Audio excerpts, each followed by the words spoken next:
Some days, you hand over your mood without even noticing. One text ruins your whole morning. One co-worker's tone throws you off. One stranger on the road decides how the next 4 hours of your life feel. You know that moment when you're fine, and then someone says one stupid sentence and your whole state flips. That's the leash most people never realize they're wearing. Here's the thing. You can't call yourself in control if every random person can pull your emotional switch. And the men who master this one skill, holding their mood steady, end up calmer, clearer, and a lot harder to knock off balance. So let's break down how to stop letting people push your buttons, how to build a mind that doesn't get hijacked, and how to operate with the kind of self-respect that keeps you grounded no matter what's happening around you. You don't lose control because people are powerful. You lose control because you react before you think. That's the real trap. Someone snaps at you, you snap back. Someone acts cold, you start overthinking. Someone disrespects you, your ego jumps in and runs the show. What this really means is your mood is on autopilot and everyone else is holding the remote. Let's flip that. First rule, pause before you fire back. You know that split second where your chest tightens and your brain rushes to respond? That's the space where you either lose yourself or take control. Most men skip that pause. They go straight into defense, frustration, or sarcasm. And afterward they're like, damn, I shouldn't have reacted like that. The pause is where your power is. The pause is the difference between reacting and responding. Even a 1-second pause interrupts the emotional reflex and brings your mind back online. You don't need to meditate on a mountain to do this. All you need is pause, breathe once, then choose. That tiny moment is you grabbing the remote back from the world. Second rule, assume less, observe more. Half the emotional chaos in your day doesn't come from people. It comes from the stories you build about people. Your partner seems quiet, you assume she's mad. Your boss sounds blunt, you assume you messed up. Your friend replies late, you assume he's avoiding you. Every assumption spikes your mood. Every assumption makes you react to a situation that doesn't even exist. What calm men do is simple. They don't jump to conclusions, they gather facts. Instead of, she's mad at me, it becomes, she's quiet, I'll ask later. Instead of, he disrespected me, it becomes, he spoke abruptly, noted. This isn't weakness, this is clarity.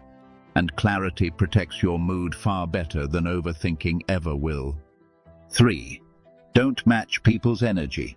Set your own. You've seen it happen. Someone is irritated, and suddenly you're irritated. Someone's in a rush, and suddenly your heart rate spikes. Someone complains, and suddenly your whole mood sinks. That's emotional copy-pasting, and it's one of the fastest ways to lose control. Here's the shift. Stop absorbing, start deciding. If someone comes at you with anger, you don't have to take it. If someone comes at you with negativity, you don't have to mirror it. If someone is chaotic, you don't have to join the chaos. Calm is a tone you set, not a tone you catch. Men with emotional discipline make their presence a filter, not a sponge. They stay steady, and everyone else adjusts around them, not the other way around. 4. Don't let disrespect drag you into stupidity. Let's get honest for a second. Most guys lose their mood to ego, not the actual situation. Someone cuts you off in traffic? Your ego wants revenge. Someone talks slick? Your ego wants to clap back. Someone questions you? Your ego wants to prove something. But ego-driven reactions feel good for about 10 seconds, and then they create problems that last hours, days, or worse. Stoic thinking isn't about letting people walk all over you. It's about refusing to let someone's immaturity turn you into an idiot. Here's the mindset shift. Not every disrespect requires a reaction, but every reaction reveals your discipline. Sometimes the most powerful move is staying composed while the other person exposes themselves. 5. Control the internal, release the external. Ask yourself this: what actually belongs to you? Your thoughts? Yes. Your tone? Yes. Your actions? Yes. Your decisions? Yes. Everything else, people's opinions, reactions, moods, and behaviors, belongs to them. When you focus on what's yours, your mood becomes extremely stable. When you waste energy on what's not yours, your mood becomes unpredictable. You cannot control who likes you. You cannot control who respects you. You cannot control what someone says or does. But you can control how long it lives inside your head. And that separation alone brings a level of calm most people never experience. 6. Build a personal standard for how you act. Here's a truth most men never consider. If you don't have a standard for yourself, people will set it for you. You need a code, something simple, something you can actually follow under pressure. For example, I don't respond instantly when I'm emotional. I don't argue with people who can't control themselves. I don't take things personally unless it's said personally. I don't hand over my mood to strangers. I don't let someone's tone dictate my character. When you hold a standard, your actions become steady, and steady actions build emotional respect for yourself and from others. 7. Emotional distance is not weakness.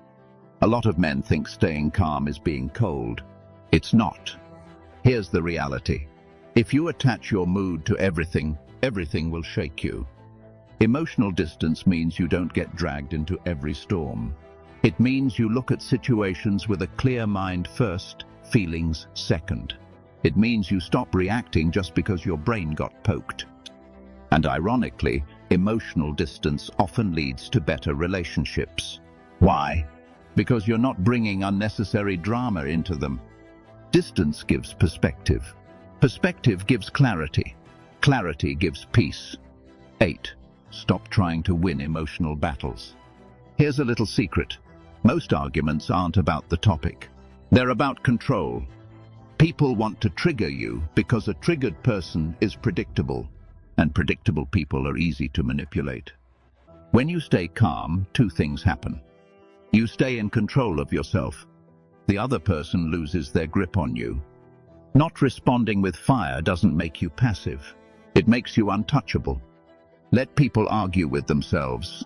You don't need to join every fight you're invited to. 9.